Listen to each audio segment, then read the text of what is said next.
నిన్న ఎవరి ప్లాస్టిక్ నిషేధించాలి, అలాగే క్యారీ బ్యాగులు అన్నింటినీ కూడా ఆపేస్తారు. సొసైటీ అంతా ఎంతో పొల్యూషన్తో అంతా పాడైపోతుంది. ఆ కార్యక్రమాల్లో భాగంగా ఉన్న పెద్ద ర్యాలీలు కానివ్వండి, ఒక అవేర్నెస్ ప్రోగ్రామ్స్ కానివ్వండి, చాలా ప్రోగ్రామ్స్ చేయడం. వాటిలో భాగంగా మనం కూడా రీయూజ్ చేసేటైతే ఉపయోగిస్తాం, కానీ ఇలా తాగి పడేసే వాటిని దయచేసి మన క్లబ్లో కూడా ఇలాంటివి వాడదని నా మనవి.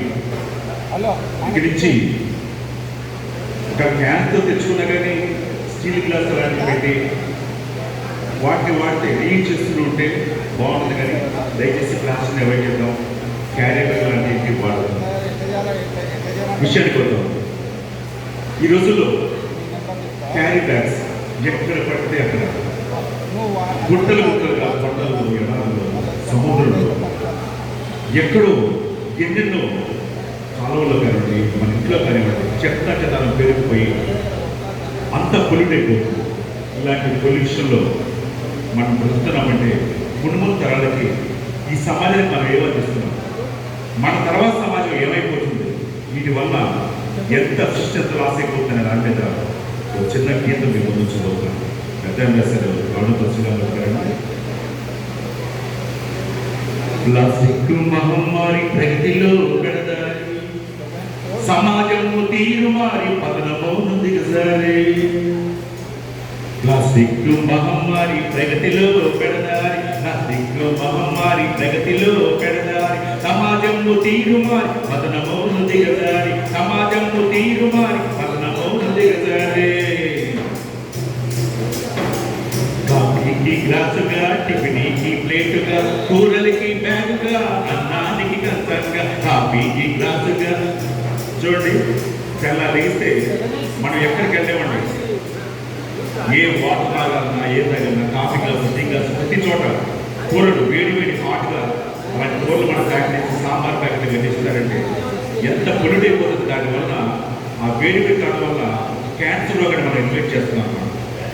ఆ కాసేపటికి మనం ఆనందాన్ని పొందుతాం తప్ప ఆ తర్వాత వచ్చే రోగాన్ని మనం తీసుకెళ్ళిపోతాం. క్యారీ బ్యాగ్ వాడకము క్యాన్సర్కి కారకము, క్యారీ బ్యాగ్ వాడకము క్యాన్సర్కి కారకము, కాలుష్యంతో దీవనము కొద్ది ఉంది ప్రమాదము. ఈ కాలుష్యం అంతా కూడా ఎంత ప్రమాదం వచ్చిందంటే ఏం లేదు, ఈరోజు కాదు మనం టైంపాస్ కోసం వెళ్తున్నాం కదా అనిపిస్తుంది. వెనక చూడండి, అరిటాకులు భోజనం చేసేవాడు.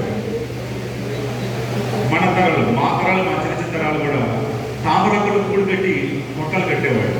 అసలు ఆ ఫీలే లేదు, పొట్టలు అయిపోతున్నాం కానీ ఆ ఫీలింగ్. కానీ ఇప్పుడు చూడండి, ఆ పూలన్నీ కూడా క్యారీ బ్యాగ్లో పోసేసి అట్లా పోసి 10 రూపాయలకి 20 రూపాయలకి అమ్ముతారంటే అవన్నీ వాడిపోయి ఆ వాసనని ఇది లేకుండా ఎంత ఇదిగా చూడండి. అరిటాకు తామరాకు కావాలి ఇస్తరాకు, అరిటాకు తామరాకు కావాలి ఇస్తరాకు, గుడ్డ సంచినాలు సంచి వాడకమే మనకు మంచి, గుడ్డ సంచినాలు సంచి వాడకమే మనకు మంచి. ప్లాస్టిక్ మహమ్మారి ప్రగతిలో పెడదారి, సమాజము తీరు మారి పతనమౌను దిగజారి, సమాజము తీరు మారి పతనమౌను దిగజారి. అందుకని దయచేసి ఎవరు కూడా ప్లాస్టిక్ని ఎవరిని వాడద్దని మనవి. అలాగే ఈ అవేర్నెస్లో ప్రోగ్రాంలో భాగంగా స్వచ్ఛ ఆంధ్ర, స్వచ్ఛ భారత్, మన భారతదేశంలో సురక్షణ అంటే మనకు ఆదర్శం ఇచ్చినటువంటి మహాత్మా గాంధీ.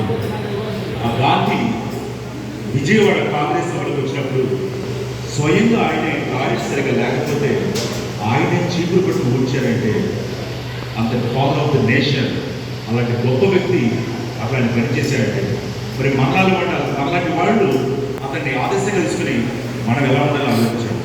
ముందు మన పరిసరాలు, మన ఇంట్లో పరిసరాలు చక్కగా ఉండాలి. మన ఊరు బాగుంటే మన మండలం, మన జిల్లా, మన రాష్ట్రం, దేశం మొత్తం బాగుంటుంది.